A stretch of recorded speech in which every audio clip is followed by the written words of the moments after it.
और देखिए काउंटडाउन शुरू हो चुका है और बस कुछ ही घंटों में देश का इतिहास बदलने वाला है। दुनिया के सबसे बड़े लोकतंत्र के सबसे शानदार मंदिर के कपाट खुलने वाले हैं।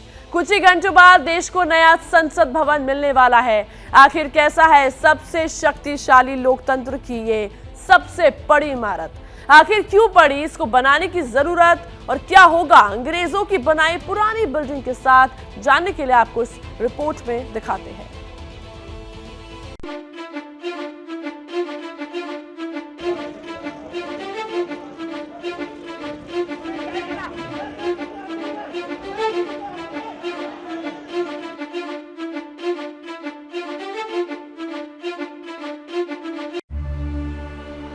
एक प्रधानमंत्री ने अपने शासनकाल के 9 साल और 8 दिन के अंदर देश में मौजूद 95 साल 4 महीने 10 दिन पुरानी गुलामी की इमारत का इतिहास बदल कर रख दिया।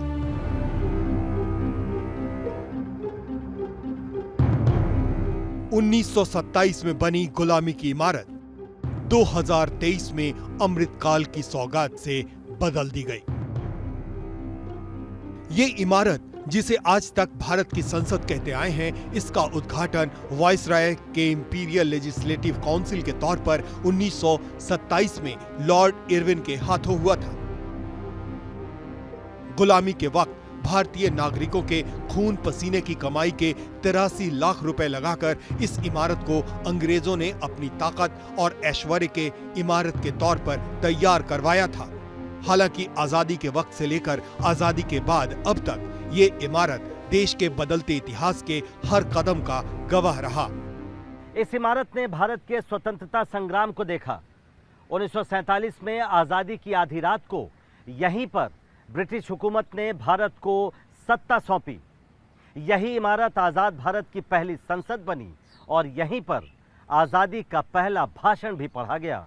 At the stroke of the midnight hour, when the world sleeps, India will awake to life and freedom.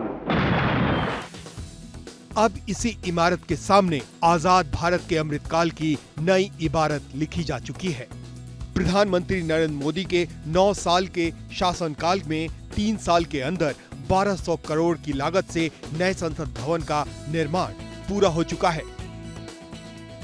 दुनिया का सबसे बड़ा लोकतंत्र गुलामी के वक्त की इमारत से बाहर निकलकर अपने सामर्थ्य और शक्ति का एहसास करा रहा है। जब ये नया संसद भवन हमारे सामने आता है तो हम और गौरवान्वित इसलिए महसूस करते हैं क्योंकि जो भारत की प्राचीन संस्कृति, सभ्यता, जो अपने लोगों की आस्था है, जिसका प्रतिनिधित्व संसद करता है, वो कहीं ना कहीं पूरी तरह से परिलक्षित होगा। मुझे लगता है कि इसमें कई सारी और भी बातें हैं। सुंदर भी होगा, डिज़ाइन वाइज अगर आप देखें तो उसकी भव्यता देखने लायक है। इसके अलावा अगर आप देखें कि बहुत सारे लोगों को एक साथ लेकर चलने की जो बात है, क्योंकि सीटिंग बढ़ जाएगी, बहुत सारी व्यवस्थाएं जो हैं वो आधुनिक होंगी और वो ऐसी होंगी जो वर्तमान माहौल में, जैसे कि हम प्रकृति की बात कर रहे हैं, हम एनवायरनमेंट की बात कर रहे हैं, इको फ्रेंडली होने की बात कर रहे हैं, उसको भी लेकर चलेगा।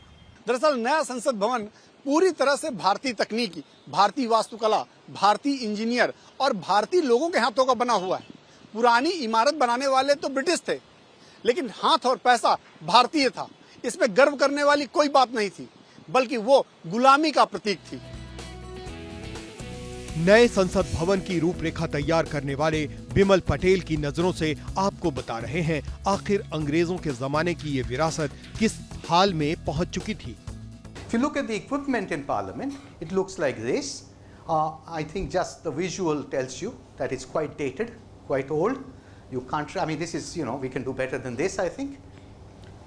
If you look at the parts that are not normally seen by people, this is what it looks like. So there have been lots of communications, plumbing, air conditioning infrastructure has been put in, and you look at the walls, punctures have been made. Cables are going from everywhere to everywhere. It's an incredible sight to see.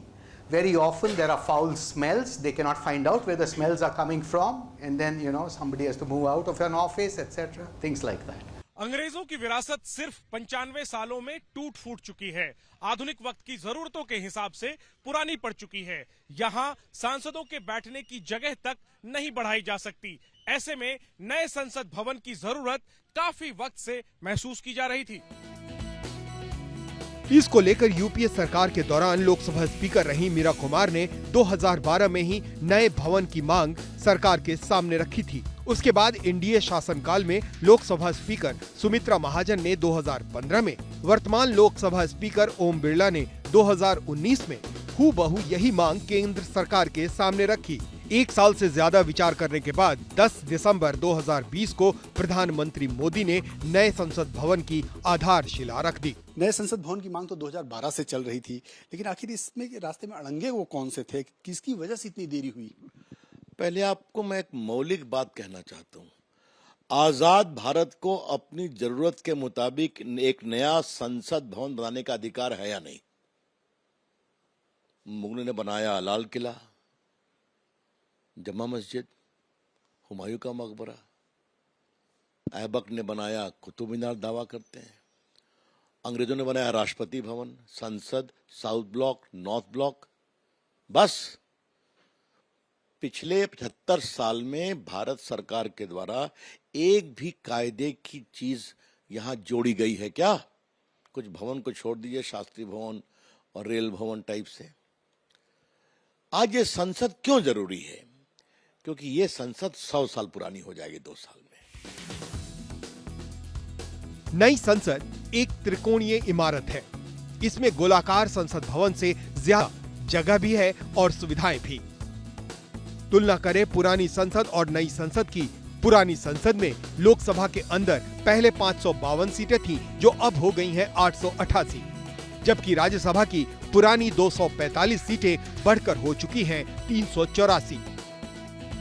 इसके अलावा संसद के संयुक्त सत्र के लिए Lok Sabha hall में पहले से 1272 सीटें ज्यादा मौजूद हैं। सेंट्रल लाउंज में राष्ट्रीय वृक्ष बरगद मौजूद है। संसद भवन पर कांस्य से बना राष्ट्रीय प्रतीक 9500 किलो वजनी है। नई संसद में नई सुविधाएं भी हैं। यहाँ हर बेंच पर अब सिर्फ 2 सदस्य बैठ सकेंगे। Touch screen audio video system होगा। 100% यूपीएस पावर बैकअप होगा। मंत्रिपरिषद के लिए 92 कमरे होंगे। हर सांसद के लिए ऑफिस स्पेस होगा।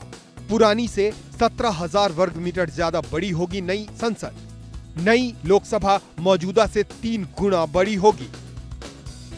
अब सवाल ये खड़ा होता है कि नई संसद के बनने के बाद पुरानी संसद का क्या होगा? अब तक इस बारे में जितनी जानकारी मिल पाई है, उसके मुताबिक पुरानी संसद नई संसद के पूरक के तौर पर काम करेगी। संसदीय काम का कुछ हिस्सा यहाँ से भी किया जाएगा।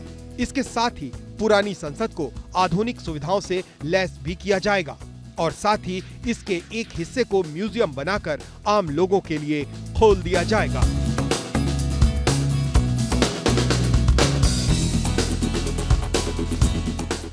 जैसे ही घड़ी का काटा दोपहर 2:30 पे आए, बबीता जी का दिल सास बहू साजिश के लिए मचल जाए। और ये है इनकी बहू, पूरे दिन ऑफिस की टेंशन हो जाए गॉन जब ये करें अपना फेवरेट शो फ्री टाइम पे ऑन। इनकी तरह आप भी देखिए अपना फेवरेट शो अपने टाइम पर और डाउनलोड कीजिए एबीपी लाइव ऐप अपने स्मार्ट टीवी पर।